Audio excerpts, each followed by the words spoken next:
The Prince Albert Winter Festival has a rich heritage. In 1926, the Prince Albert Winter Carnival and Championship Dog Derby was started.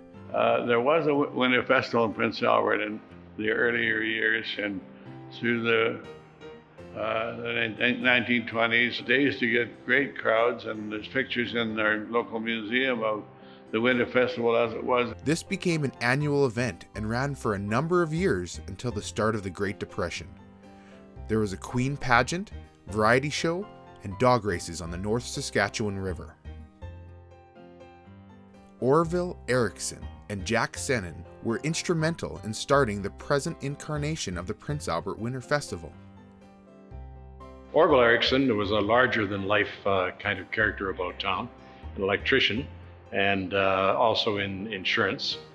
And J.J. Sennin of radio fame, and a number of others came together to celebrate winter. There was dog sled racing, King Trapper events, the Sourdough Hotel, a play called The Shooting of Dan McGrew, along with musical entertainment and a fur fashion show. Orville's help and half a dozen other people, they reached out to the community, and the community responded, and it got going, and it went strong. And it's all through the 1970s and into the 80s, it was going really strong with great turnouts. Thousands of people on a Saturday or Sunday afternoon to watch the events that were being held, not the least of which was car racing in the Oval. There were power toboggan races, and of course the dog teams, and a part of that, of course, were the indoor events, and the beauty pageant, the Prince Albert Winter Festival Queen pageant, was held in what is now the Art Hauser Center, and it was full. It was jammed. You couldn't get any more people in than we were allowed. As with any event this size, it takes a dedicated group to keep putting it on year after year. Our winter festival meetings involved a lot of local people that showed a very keen interest. But you know, people like Irwin Bauer and Bob Bunden, people like John Holash, he was always there, willing to help out in some manner. We had probably 20, 30 people at our board meetings, not just the directors themselves, but the people that were showing a keen interest in keeping the festival going. Events like the Country North Show and Voices of the North were added to showcase local talent. The Winter Festival has become an event that Prince Albertans look forward to for a welcome break from the often harsh Saskatchewan winters.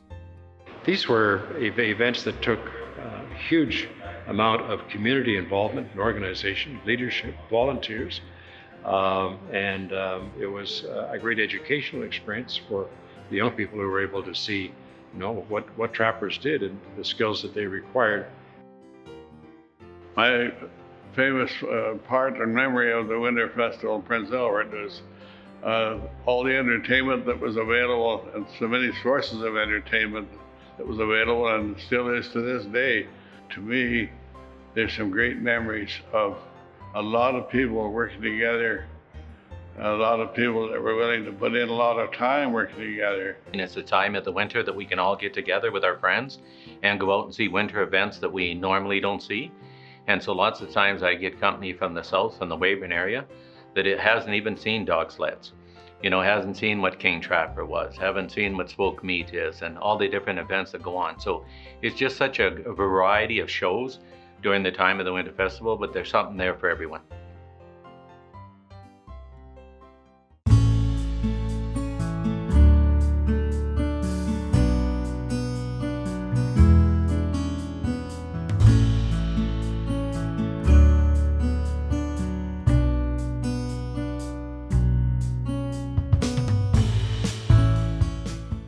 Back in the early days of the Winter Festival, the King Trapper stage and the dog sled races, those were the things that brought the people down, and there was thousands of people down on the river, and they were there to watch.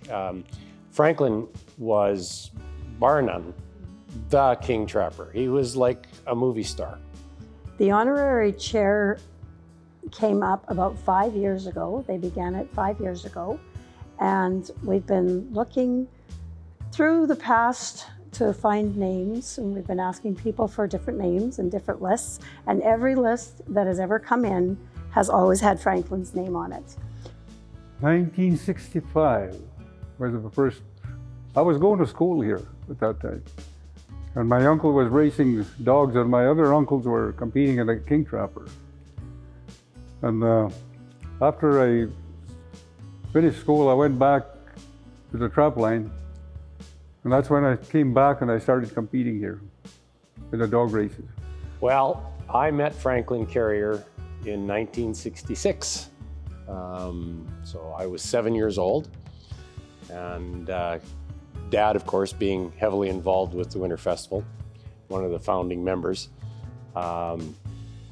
arranged for Franklin to arrange for Winter Festival hats for myself and my brother and my sister. And of course, these outfits, which were trademark Winter Festival outfits back in the day, worn by my mom and dad. And I think Franklin was pretty pleased to see that they're still in circulation. The story was always told that it was Franklin's mom, but of course it's come to light now that everybody was Franklin's mom. His aunt, who he often referred to as mom, is who made the outfits. And actually about 3 years ago, Bev had to be in Cumberland House, and she showed them a picture, and the one girl said, yeah, well, Franklin's mom made those, and actually turned out to be Franklin's auntie, but Bev was actually taken to meet her. She's still alive. And they had a great visit, and she remembered making these jackets, and of course Franklin arranged for all of this.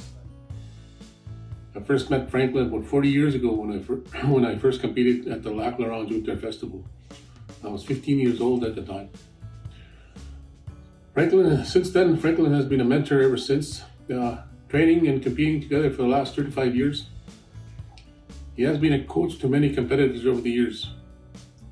He would set up his house in the yard so we could come and train there. His wonderful wife Penny cooked us hot soup every time we were there.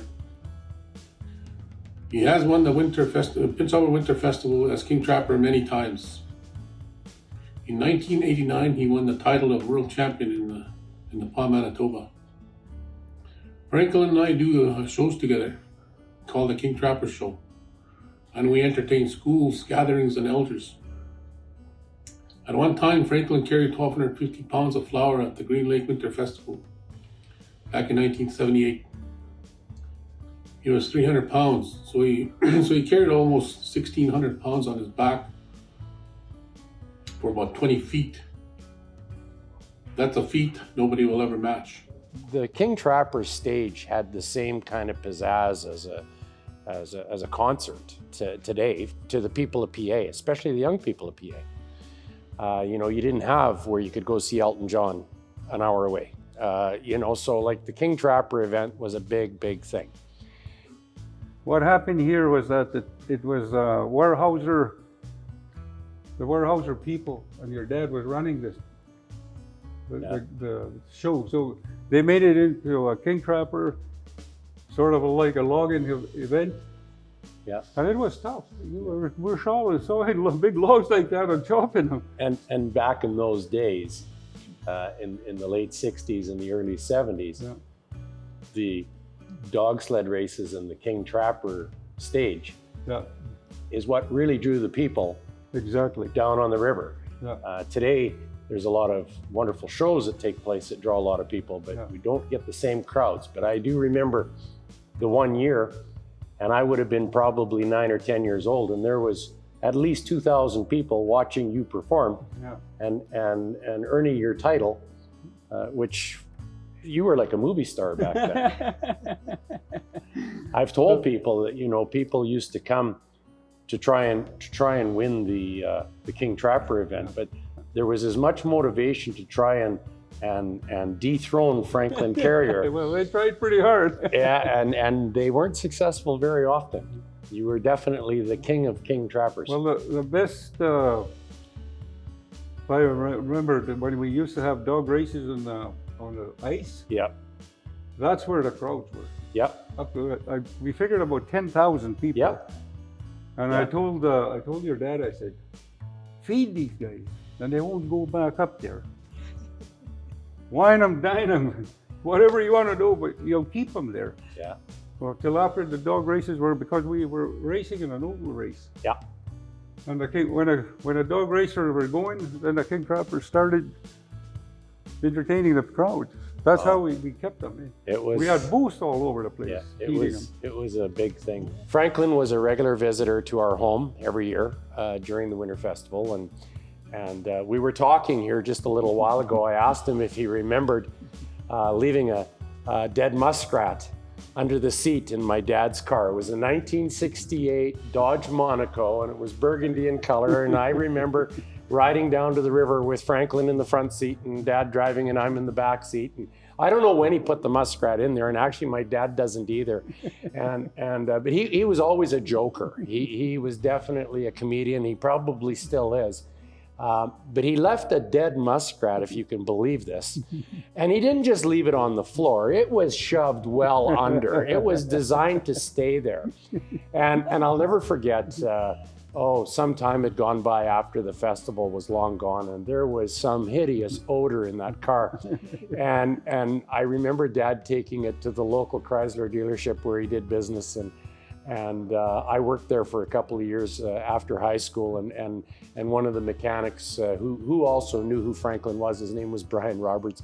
Anyway, it's a mechanic that found this dead muskrat, which was now deteriorating under the seat of the car. And all my dad would say is, "Oh, that Franklin." he knew who it was. And here we are, 55 plus years later. Mm-hmm. And quite honestly, that story still gets told, if you can believe it. I mean, that's the one story that stands out.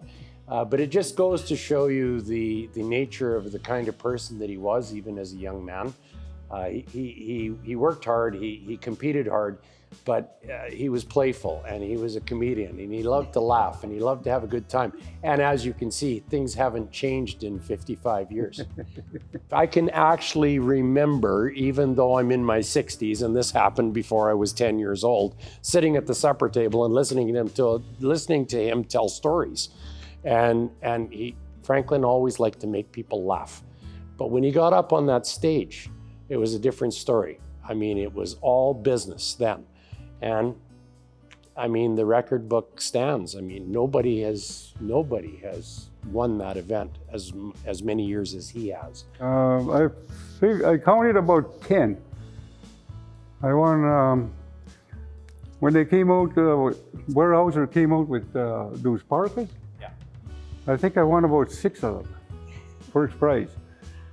And then I won 5 or 6 30-30s. That was the first prize for the King Trapper. And I still have one of them. Now we got the Queen Trappers competing here. Mm-hmm. This was bought in about 3-4 years ago. My daughter-in-law, Joan Carriere, came up to Laurent's Winter Festival, came and looked at what these women, how good these women were. Mm-hmm. And she said, "We got to have those women come and compete here." Definitely. I think you were involved in that one. Mm-hmm. And another thing we did was, Gerald McKenzie and I, we bought equipment for to balance the people that didn't have equipment, so they were able to compete with the guys that had good equipment. I believe the importance of the King and Queen Trapper events for the Winter Festival is maintaining the consistency throughout the years. It's like Doug has said and Franklin have both said that starting in 1965, those were the key components of the festival. We try to keep as many cultural events as we can, and those are the #1 cultural events. I mean, Franklin still has a trap line, an active trap line that he works. So this is really near and dear to your heart. Oh, yes. And a lot of people, now that we all live in the city, we don't always understand or get to see the skill level of the things that people have to do when it's become a necessity of life. This is where you're going to come and learn the trapping skills of these trappers. Yeah. They do that. The friends of mine that I competed with all these years, most of them were trappers. And then we got a bunch of young fellows that came in that are just starting to come into the Beer Festival. Mm-hmm. This is what makes me so proud to be able to do that. So I think it was very, very fitting when the Winter Festival was looking to pick someone to honor as the honorary chairperson this year. I personally was very, very pleased when I heard that they were going to appoint Franklin Carriere as the honorary chairperson, because nobody deserves it more than he does. What it means to me, it's an honor to be recognized when you're old. And I'm an old man. I'm 76 years old. I'm Franklin Carriere, and I've been competing in the King Trapper events for over 50 years. I quit about 5 years ago. And most of these guys I've been teaching and helping them do their calls and everything. And I'll do my ghost call, and I want them to help me in the background, okay?